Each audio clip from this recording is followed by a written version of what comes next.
Aqui.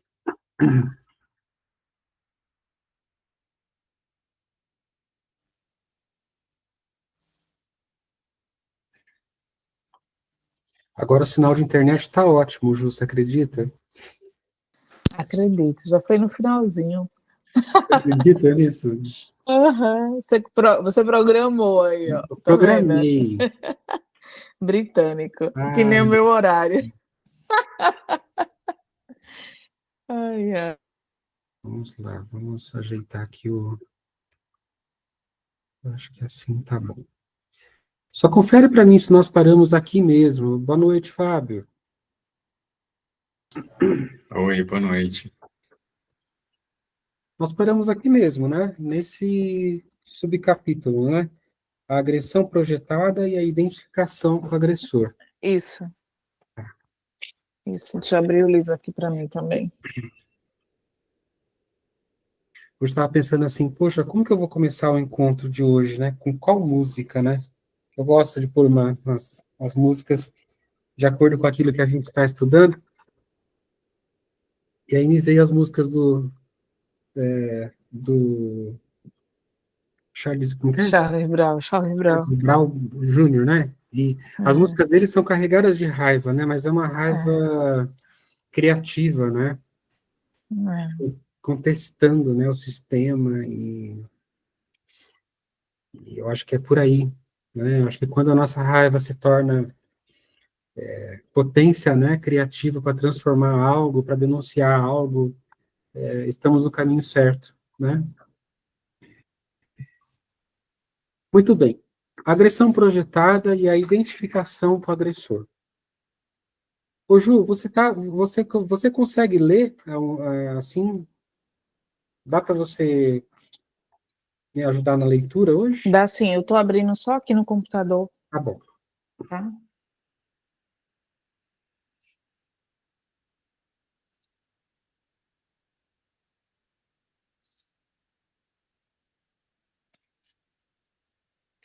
Eu vou iniciar, aí depois, na hora que você tiver ok aí, você dá um toque para mim, tá? Os ajudantes facilmente se tornam Certo. agressores, não apenas no caso de distúrbios de ansiedade. Repetidas vezes, nós nos deparamos com situações em que as pessoas nos passam a sensação de que devemos ajudar. E uma vez que estamos nessa posição de ajudante, acho que aqui pode colocar cuidadores também, né, aquele que cuida, é fácil entrar na posição de agressor, ou seja, quando assumimos algo que elas mesmas deveriam fazer. Como ajudante, assumimos uma responsabilidade que não é nossa. Isso pode chegar ao ponto em que a pessoa que procura ajuda se sente incapacitada. O fato de que nessa situação o ajudante é percebido também como agressor é compreensível e mostra que a vítima não quer permanecer completamente na posição de vítima. Entretanto, a ambivalência é percebida pela vítima como extremamente desagradável. Existe, por assim dizer, uma luta interior quando, por um lado, você sabe que depende da outra pessoa e, por outro, se irrita com o fato de precisar dessa pessoa. Uma maneira de sair dessa situação é identificar-se com o agressor. Então você deixa de ter a impressão de que precisa dessa pessoa, mas sente que pertence a essa pessoa. Agora, já não são mais dois sistemas que se encontram, mas uma pessoa se sente completamente ligada à outra em um mesmo sistema. Então você não precisa mais se censurar por não conseguir resolver os seus problemas sozinho. Quando existe apenas um sistema, não importa quem faz o quê. Como isso acontece pode ser claramente ilustrado por um fenômeno social quando alguém se aproveita do medo dos outros. Se você quer vender uma ideologia, primeiro você precisa assustar as pessoas-alvo da ideologia em questão. Você precisa gerar muito medo em determinado grupo de pessoas. essas pessoas são colocadas na posição de vítimas. Esse medo deve passar. Nossa, eu estou lendo no livro e não estou seguindo aqui, né? Ai, meu Deus. Aonde está?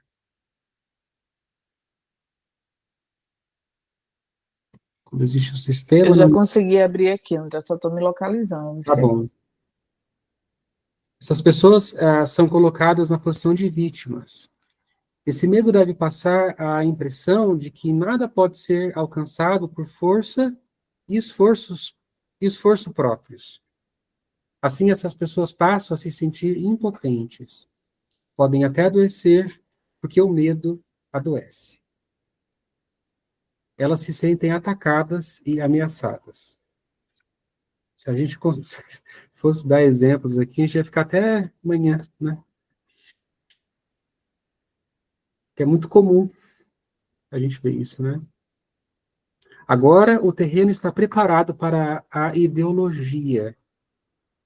Primeiro, você pode mostrar a essas pessoas a posição ruim em que elas se encontram. Pode também culpá-las por isso. Não só assustando-as, mas também atacando-as ao mesmo tempo, o que, por sua vez, reforça o medo. Então, você promete um sistema que dará segurança, que fará desaparecer o medo, restabelecerá a dignidade ferida. Aqui na Suíça, folhetos publicitários são distribuídos dizendo: os assaltantes rondam sua casa.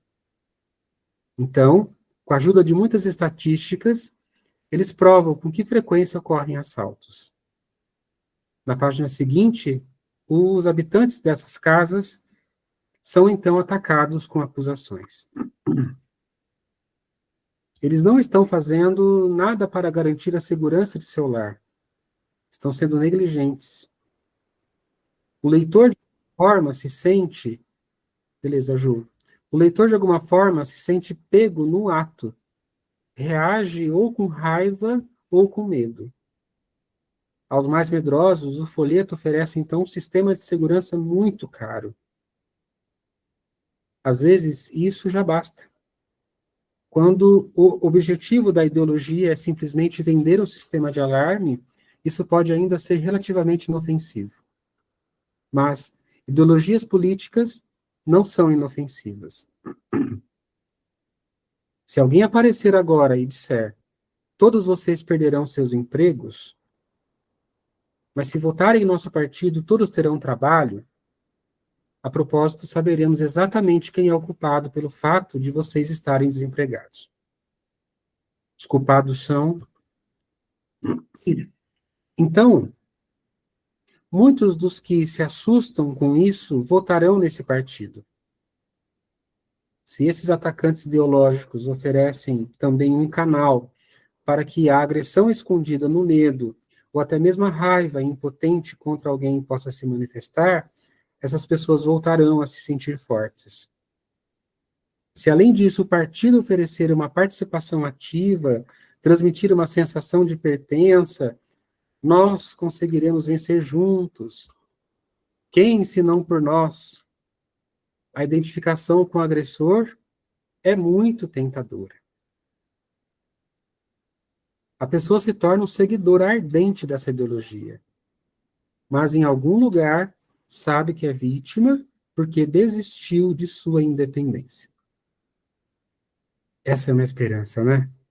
Eu tenho essa esperança. Junto com a doutora Verena, eu me junto a ela de que em algum lugarzinho dentro dessas pessoas, ela sabe que elas estão sendo vítimas. O lado da vítima é projetado sobre aqueles contra os quais a ideologia se dirige, mas a falta de autonomia ainda assim tem efeitos psicológicos. Ao identificar-se com o agressor, a pessoa se distancia de si mesma. Olha isso. Se a pessoa se identifica com o agressor, ela se identifica com uma força que não pertence à sua própria personalidade. É uma força emprestada. Na história do Barba Azul, vimos a força emprestada. Isso nos torna cegos para a nossa própria posição de vítimas, embora saibamos secretamente que estamos nessa posição. eu acho que isso aqui merece a gente grifar no livro e entender, né, que, eu vou até repetir isso, ao identificar-se com o agressor, a pessoa se distancia de si mesma. Se a pessoa se identifica com o agressor, ela se identifica com uma força que não pertence à sua própria personalidade, é uma força emprestada. Ju, pode seguir aqui do próximo, por favor. Esse poder emprestado nos distancia de nós mesmos. A identificação com o agressor também acontece dentro das famílias. As crianças que vêm de uma família onde o pai era muito punitivo podem dizer, por exemplo, sim, meu pai foi incrivelmente duro, mas ele estava certo. Ele queria fazer de mim uma boa pessoa. Isso também é uma identificação com o agressor. É um mecanismo de defesa necessário para suportar a situação. Pois se apenas vítima é insuportável e esse papel é percebido como injusto. Por isso a pessoa se identifica com o agressor e com os seus argumentos. Isso lhe permite lidar com a angústia, pelo menos por enquanto. Ao longo prazo, é claro, isso não é uma maneira saudável de lidar com o medo. Aliás, esse mecanismo de defesa também é conhecido entre as vítimas de agressão sexual. Por exemplo, uma garota que foi abusada pode se identificar com o abusador e assumir a culpa porque o abusador lhe disse que a culpa era dela, que ela o seduziu e assim por diante. A identificação com o agressor indica grande medo. Mas a identificação com o agressor já começa quando praticamos uma autocrítica injustificada. Não estou me referindo a uma autocrítica saudável, na qual se olha para si mesmo de forma crítica para avaliar se algo é bom ou precisa ser melhorado. Estou me referindo à autocrítica das pessoas, que na verdade não olham para si mesmas de forma crítica, mas condenam duramente suas próprias ações e seu próprio ser, e se destroem no processo. Esse comportamento tem pouco em comum com as críticas objetivas. Muitas vezes, as pessoas se identificam de alguma forma com um agressor na infância que sempre dizia: você nunca faz nada certo, e etc. Assim, ela se identifica com o agressor sem estar ciente de que ela mesma está se transformando em seu próprio agressor. E essa é precisamente a dificuldade. Na maioria das vezes, a pessoa nem percebe o que está fazendo a si mesma.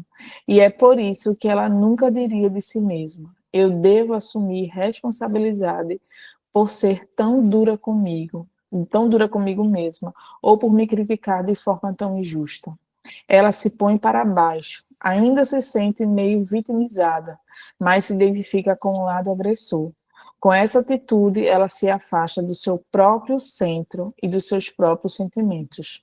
Caramba, Interessante, né? muito forte. Me fez lembrar, André, a questão, acho que foi a Mica que falou no encontro passado, a baixa autoestima, né? Exatamente. Porque o que a gente chama de baixa autoestima, na verdade, é uma dinâmica no sistema psíquico, né, de um agressor. Eu vejo de um agressor ativo, né, diante do ego, né, diante do eu.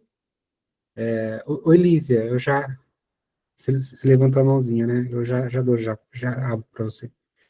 E na dinâmica psíquica, né, existe uma parte agressora, né, colocando o ego, né, colocando a identidade para baixo, né. Vejo muito acontecer isso também em pessoas tímidas, né. Quantas pessoas tímidas carregam uma força agressora dentro delas? Não introvertidas, né? Não vamos confundir introversão com timidez.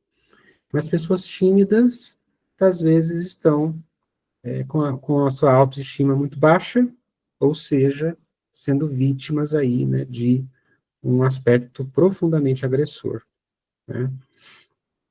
Então, a gente pode se identificar com o agressor de diversas formas, agredindo os outros e a si mesmo, né? Externa ou internamente. Eu tô assistindo uma série que se chama Beleza Fatal. É nova na Max. Tá dando pra me ouvir direito? Tá. Ah, tá. É porque tava na caixa de som. Então, e nessa série retrata um abuso, tanto mais psicológico e estético, assim, de um homem para uma mulher, né? Do quanto você é feia, precisa melhorar a estética e aplicava botox nela e tudo mais. E também mostra o quanto, quando as pessoas tentam conversar e tudo mais, ou quando as pessoas resgatam ela um pouquinho, ela começa a fazer alguma coisa que ela gosta, e aí ele vem e interfere, ela começa a ser muito agressiva, sabe? Do tipo, como que eu vou começar a fazer essas coisas sendo que ele não aceita? E ele vai me abandonar, sendo que só ele me ama, eu sou feia, ele é a única pessoa que me dá a beleza. E aí a gente vê a questão do refém e dessa similaridade com o agressor, né? Tipo, de você passar a. Não sei, não é nem defender, mas é uma agressão tão forte que você passa a acreditar naquilo, que aquilo é real mesmo e que é a verdade absoluta, né? Interessante. Falando em séries, né, em filmes, né, eu assisti esses tempos atrás o filme A Substância, né, por uma indicação, né, de uma paciente, né, e vocês assistiram? Quem é que já assistiu esse filme? É Fala chocante. dele só um pouquinho, só para É, mim ter uma não, ideia, lembrar que eu acho que eu já fala assisti. de uma senhora, né, assim, que já está já está idosa, mas não tão idosa. Ela está envelhecendo, mas ela não aceita o envelhecimento dela. Ela Não não acolhe o envelhecimento assisti. dela e ela começa a se agredir de uma forma assim. E aí o filme ele retrata de uma forma até ampliada, sabe, metafórica e, enfim, o processo interior dela, né? A divisão que ela faz dentro dela, os ataques, né? E ela acaba se transformando num monstro mesmo, é uma coisa bem, é um filme bem chocante, sabe? Então a gente acaba vendo, né, assim, na arte, né, essa, no cinema, né, esse tipo de identificação que nós temos com o agressor, né? Mas é muito comum, viu? É muito mais comum do que a gente imagina, né? É muito comum. Às vezes você captar na fala de uma pessoa, né, o aspecto agressor dela, né? Oi, Fábio. Oi. Sobre ser comum, no meu trabalho, algumas vezes eu lido com essa questão e é realmente quase que a maioria, infelizmente.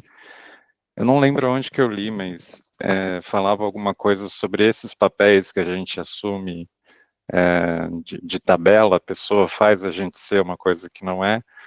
No final, a gente pode ter uma massa toda que não tem uma unidade, né? Não tem uma expressão própria. Toda ela é um reflexo de algum papel, assim. Uhum. Exatamente. Exatamente. Ô, André, Oi, eu Ju. fiquei com dúvida em uma coisa. Quando ele fala aqui, né, que essa identificação com o agressor, a pessoa ela começa a se distanciar dela mesma, né? É como se ela assumisse uma força que não pertence à sua própria natureza, tá? Aí eu vou entrar agora para o contexto de generalização, só para mim poder compreender essa identificação. Eu poderia considerar que a identificação, ela por si só não seria uma autoagressão, porque é como se houvesse uma separação, entende? Eu me identifico, essa identificação de querer assumir esse lugar, entende? Sei lá, me identifico com o André. E daí então, mas não é a identificação da empatia, mas é a identificação de que eu começo a modelar mesmo esse processo, a forma como o André lida com isso. De uma certa forma, eu estou reprimindo uma força minha natural. Não seria um processo de autoagressão ou não, ou Seria, entra só na que, generalização? só que a gente tem que compreender, né, que a identificação é um mecanismo de defesa, né, do Tá, ego. tá. Então, o ego está tentando se proteger de alguma coisa que ele não consegue Hum, assumir, que ele não consegue ainda, né, confrontar, que é o medo. Aí volta para o medo, aí É o volta para a medo. raiva, que Porque entendi. quando a gente assume, olha, eu estou com medo, eu me sinto inferior a essa situação, eu me sinto impotente, eu não preciso me identificar com o agressor, se eu assumo Isso. meu medo. Ah, Então, olha a necessidade da gente ter humildade, né? Assim, para identificar, eu tenho medo, sim, eu não sim, consigo. sim, Toalha branca, bandeira branca, não consigo. sim. Mais forte do que eu, né? Então, assim, esse Uhum. processo da gente abandonar, do ego, né? Abandonar a arrogância e na humildade mesmo, né? Assumir o sentimento que está presente ali, bancar aquela vulnerabilidade, ele não se identifica. Entendi. Total agora. Tá? Perfeito, perfeito. Sigo? Vamos seguir, acho que agora ela vai entrar no próximo É, subcapítulo, né? A fuga sobre... para a grandiosidade. Você vê, assim, mais uma ampliação, né, da identificação com o agressor, né? Gente, o quanto é Uhum. importante a gente assumir o que está sentindo, né? Total. Porque duas coisas, lembra o James Hollis que disse isso no livro que nós estudamos anteriormente aqui no Clube de Leitura, né? O ego, ele gosta, né, de dar a mão para o controle, né? Até ele brincava, né? Para o senhor controle, né? E para é o controle mais uma coisa. Agora fugiu, meu Deus. Não lembro. É o poder, a arrogância? Acho que ele fala justamente da cabeça de Cérebro, né? Que ele fala É, exatamente do poder, da dúvida. não, é o É nesse controle, coisa, não. Não lembro, André. aquilo que é costumeiro, né? Que a palavra me fugiu agora, né? Aquilo que é, sabe, que a gente faz sempre, O hábito. O o hábito hábito, isso, automático. sabe? Aquilo que já virou hábito, né? Já virou costumeiro para o ego, né? Então, o ego, ele gosta do controle, ele gosta daquilo que é hábito, que é costumeiro, porque são aspectos que trazem, né, segurança para o ego. É, não sofre ameaça, né? Não sofre ameaça, não treme o chão dele, né? Não treme o chão dele. Então, assim, tudo aquilo que vem trazer mudança, ou tudo aquilo que vem, sabe, colocar o ego numa situação assim, eu tô sem controle, agora deixa a vida me levar, sabe? O ego, ele vai criando mecanismos, né? E a identificação projetiva é uma delas, né? Então, ele se identifica, né? Dentre outros mecanismos de defesa, tem um monte, né, de mecanismos, que é o Ok. sofrimento do ego, né, naquele momento ali, né? Então tá tudo bem a gente assumir que tá com medo, que tá triste, que tá cansado, que tá irritado naquele momento, e a vida continuar bem, entendeu? E a gente não ser destruído por conta disso, né? Entendi. Ok. A fuga para a grandiosidade. Pode acontecer que a impotência surja também em uma área da vida ou em uma situação em que não haja ajudantes disponíveis ou em que os próprios possíveis ajudantes se sintam impotentes. Essa impotência surge, por exemplo, em situações traumatizantes, nas quais a ajuda não está mais disponível. Ao identificar-se com a ideia de grandeza, as pessoas afetadas conseguem, ao mesmo, sobreviver. Por exemplo, as meninas traumatizadas sexualmente costumam dizer que se separaram, entre aspas, né, de seu corpo que sofreu coisas tão terríveis e que então foram acolhidas por uma maravilhosa figura de luz. Tal fantasia ajuda a sobreviver. Caraca. Tal impotência pode ocorrer também, por exemplo, quando você vive em um país onde muitas pessoas que não são convenientes para o governo simplesmente desaparecem. Em uma situação assim, você não pode fazer muito e logo se vê na posição de vítima. Naturalmente, tais situações afetam enormemente nossa autoestima Nossa autoestima não é apenas algo interno que desenvolvemos ao longo do tempo. Ela está também intimamente relacionada à forma como somos valorizados pela sociedade em que vivemos. Se for constantemente desvalorizado, eventualmente você se sentirá desvalorizado ou terá que gastar uma quantidade desproporcional de energia para evitar que esse sentimento o domine. Você se vê obrigado a se idealizar e a idealizar possíveis camaradas de luta, a fim de compensar tal desvalorização. No entanto, a impotência surge não só em situações extraordinariamente difíceis ou traumatizantes. Há também circunstâncias em que as pessoas mostram repetidas vezes a seus ajudantes que nenhuma ajuda é suficientemente boa, e em sua situação particular, que nada realmente ajuda. Como resultado, os ajudantes se retiram, mas a pessoa na posição de vítima também se retira. O que resta é idealizar essa posição de vítima.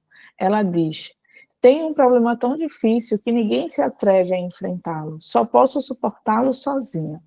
Nessa posição de vítima, na qual a pessoa está realmente indefesa e na qual ela se sente atacada e está convencida de que nem ela nem ninguém pode fazer nada a respeito, a idealização dessa situação pode, pelo menos, estabilizar a autoestima a tal ponto que ela consiga sobreviver.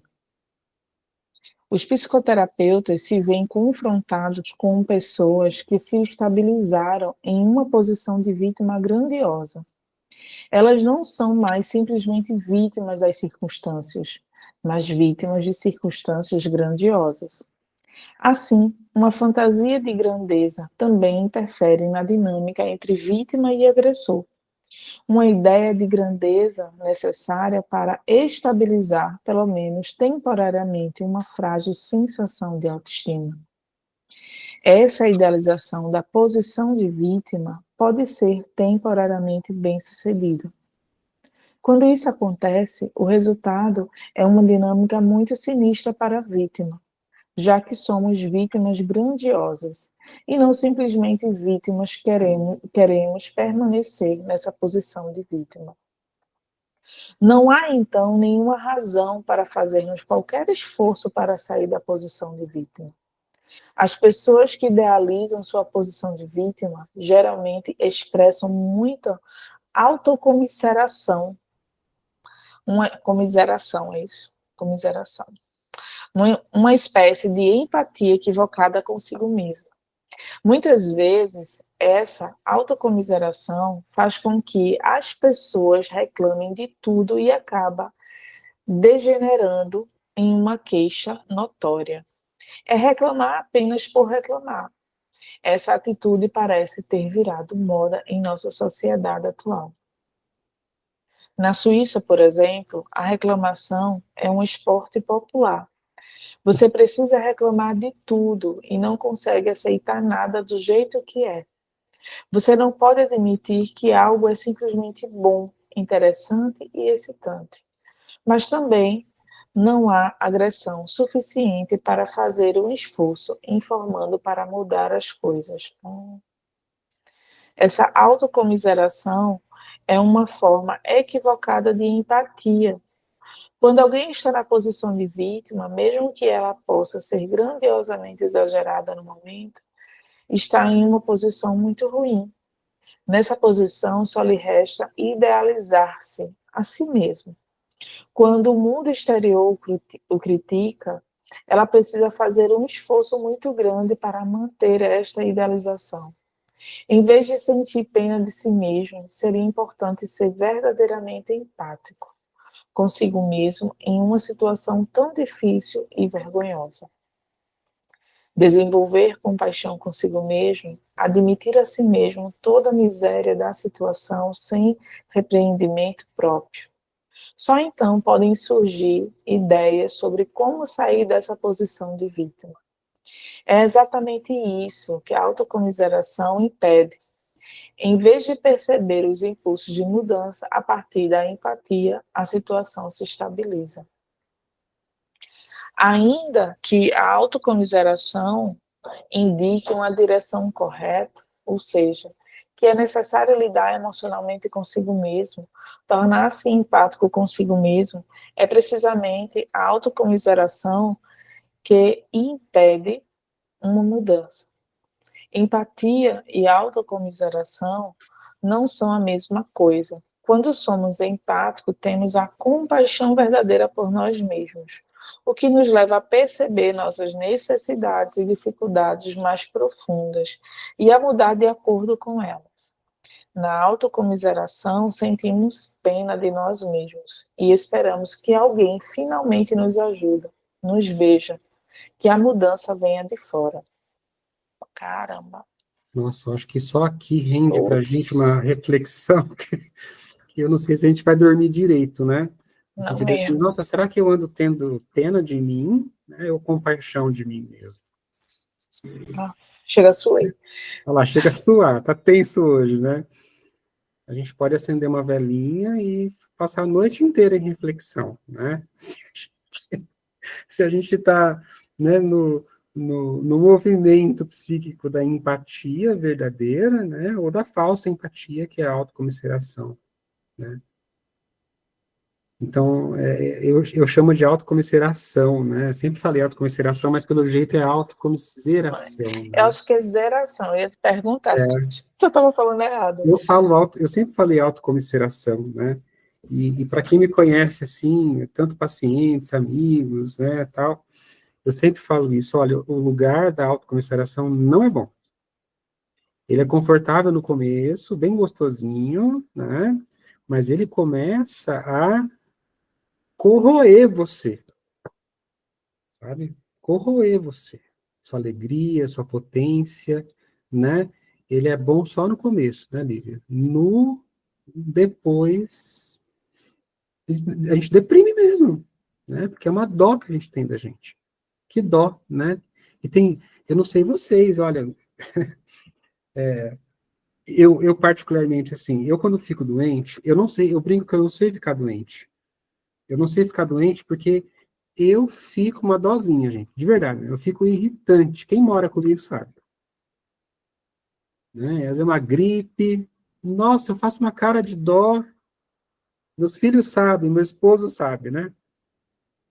Amor, só uma gripe, a gente fica... Porque é o movimento da autocomiseração, né? É o movimento da... Né? E aí, quando a gente recebe cuidado, carinho, vem alguém e traz uma sopa, ai, que lugar gostoso, nossa, é muito bom, né? Só que eu estou dizendo, é bom só no começo. Oi, Fábio.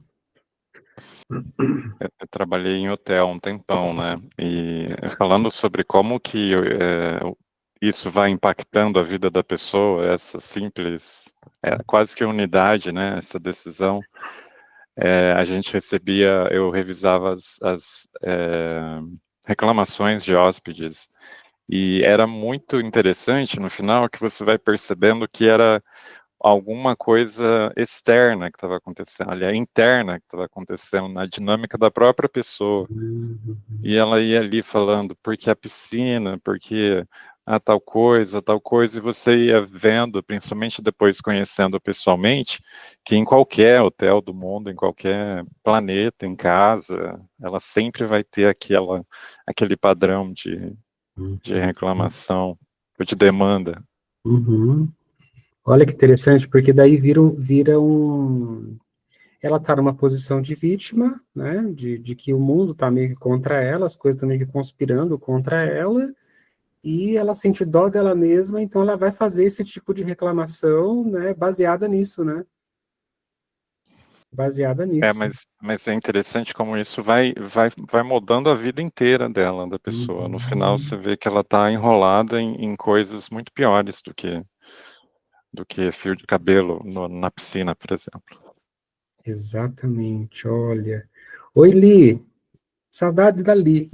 Oi, tudo bem, gente? Oi, André.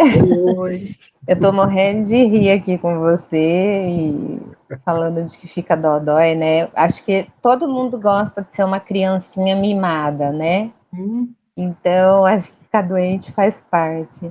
Mas eu estava aqui lendo, né, junto com vocês e pensando como a Verena nessas poucas palavras, ela é bem dura, né? Ela é. E muito clara, assim, mas ao mesmo tempo me causa, assim, bastante perguntas, né?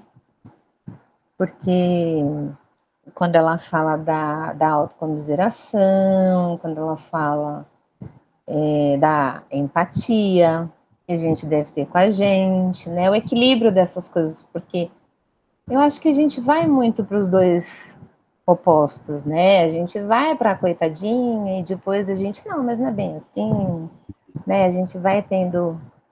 e eu fico pensando numa pessoa que está doente, né, psiquicamente falando, que precisa de um agente externo que fique machucando, que fique, parece que relembrando que a pessoa não presta, que a pessoa é fraca, que a pessoa merece apanhar, que a pessoa merece tudo que é de ruim, né? Então, como eu trabalho com crianças o dia inteiro, né? Eu vou vendo isso muito, muito cedo, como é que isso vai acontecendo. E é legal porque estou tendo uma experiência esse ano com um menino que nos anos anteriores ele fazia das professoras gato-sapato. E aí ele caiu nas minhas mãos. E aconteceu uma coisa assim que eu lembrei do Jung, de uma paciente, né, que batia em todos os terapeutas, lembra? E aí ela um dia levanta na sessão, ele também levanta, ele olha para ela e fala ladies first, né? Ou seja, primeiro as damas, você vai apanhar, né? E aí Muito bom.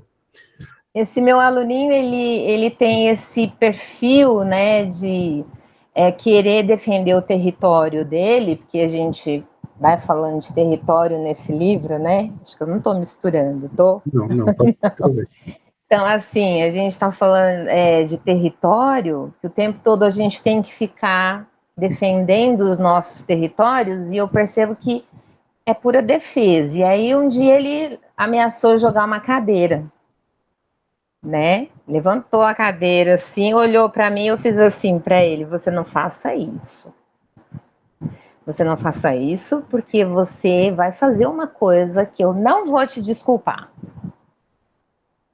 Aí eu falei para ele assim: eu vou virar as costas, vou continuar a minha aula, porque não tem só você aqui dentro, você vai abaixar essa cadeira e você vai sentar. Eu falei: nossa, agora eu vou tomar uma cadeirada, né? E eu virei de costas e ele baixou a cadeira e sentou. Graças a Deus, né? Graças a Deus. E aí eu fui firme com ele, depois que ele começou a gritar e chutar a porta, aí eu realmente ergui o tom de voz com ele e falei para ele que ali quem mandava era eu.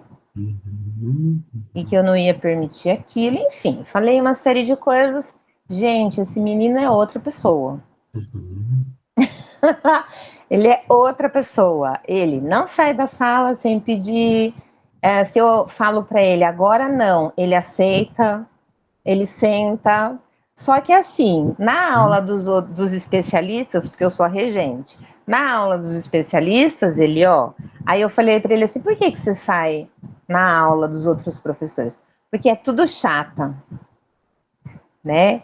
Então, assim, o que eu quero dizer com isso o contrário também é verdadeiro. Às vezes a gente vai sinalizar para a criança desde cedo: ela não precisa ficar sendo um algoz.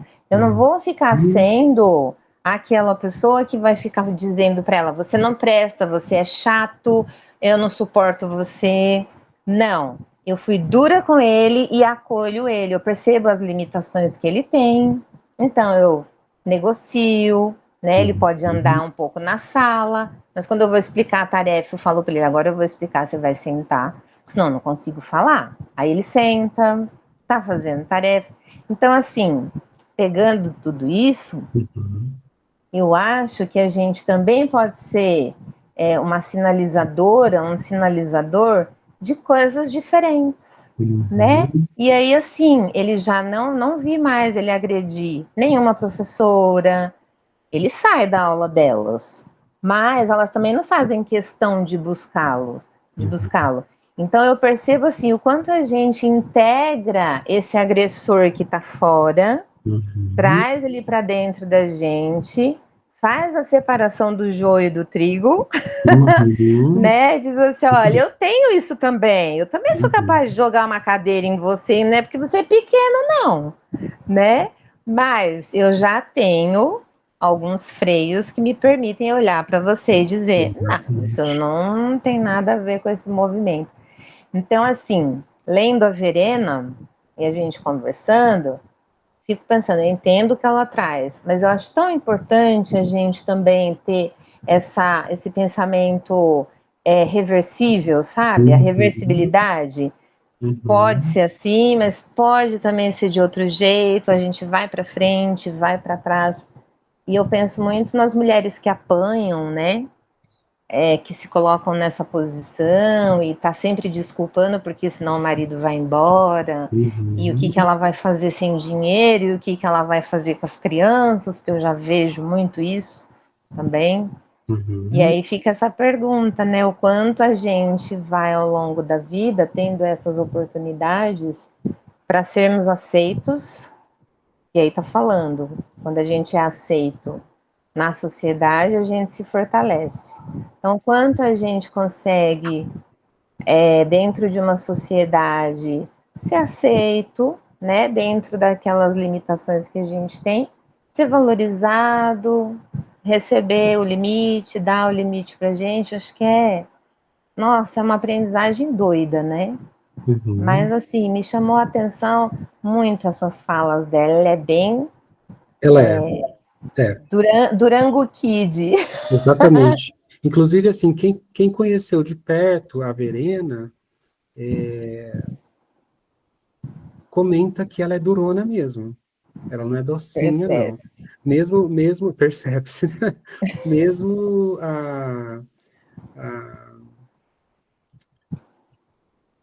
alguns analistas junguianos, né? O Jung também, o Jung era muito amoroso, mas ele era durão. Ele era durão. Né? Então, assim, eu penso assim, o que ali está trazendo à tona, né, de ampliação, é que, assim, existe uma diferença na identificação com a integração, né? Porque quando eu integro o meu lado agressor, né, eu tenho ele consciente em mim. Porque, gente, vamos lembrar, né, que pela perspectiva junguiana, pela lente, né, junguiana, todos nós, né, somos uma comunidade aqui dentro da psique. Nós temos tudo aqui dentro. Do sagrado ao profano, nós temos tudo, tudo. Então, isso que ali trouxe, né, ela posicionou o aluninho dela, né, de que ela também tem um lado agressor. Né? E a gente pode comunicar isso no olhar, na fala, na entonação de voz, né, como ali fez. Então, a integração desse lado nosso é muito... Nossa, é o processo de individuação. É a nossa meta, né? É a nossa meta, é o ouro nosso. É a nossa pedra filosofal. É para lá que a gente precisa ir, entendeu? É isso que a gente almeja. É o todo, né? É o todo. Mas interessante, obrigado, viu, pela sua contribuição. Gente, olha, a gente está caminhando para o encerramento, né? Mas eu penso que hoje a gente está sendo convidado, né, pela leitura e pelas ampliações aqui, né, a alguns questionamentos. Eu acabei lembrando aqui, depois eu até anotei aqui no papelzinho, né? O ego, ele gosta do controle e do apego, né? Eu acabei misturando com uma outra ideia, mas assim, o James Hollis vai dizer, né, que o ego ele gosta de dar a mão para o capitão controle e para o senhor apego. Eu Né? lembrava que tinha alguma coisa com a cabeça de Cérbero. A cabeça de Cérbero é o apego. Apego, o medo e a dúvida. Olha lá, né? Então, tudo aquilo que faz tremer, né, o controle, o apego, o ego vai, então, colocar os seus mecanismos de defesa, né? Como a gente aprendeu hoje aqui, a identificação com o agressor é um mecanismo de defesa, tá? E fica bem pulsante para a gente também, né? A questão da diferenciação, né? Entre o que é reconhecer que nós passamos por uma situação difícil em determinado momento, né? E sermos empáticos conosco, acolhedores conosco, do que a gente sentir pena da gente, sentir dó da gente, né? E esse é um lugar muito autodestrutivo, né? Que nem ela mesma coloca, tá? Então, na semana que vem, a gente vai entrar aqui, ó, vítima e sombra de vítima. Gente, obrigado, viu, pelo encontro de hoje. Até a próxima. Beijão, viu? obrigado. Bom descanso a todos. Tchau, tchau. Tchau, boa noite. Boa noite. Tchau, boa noite. Boa noite, Tchau, Roberta. Depois você assiste. Tá Tchau, bom. tchau. Até mais. Tchau.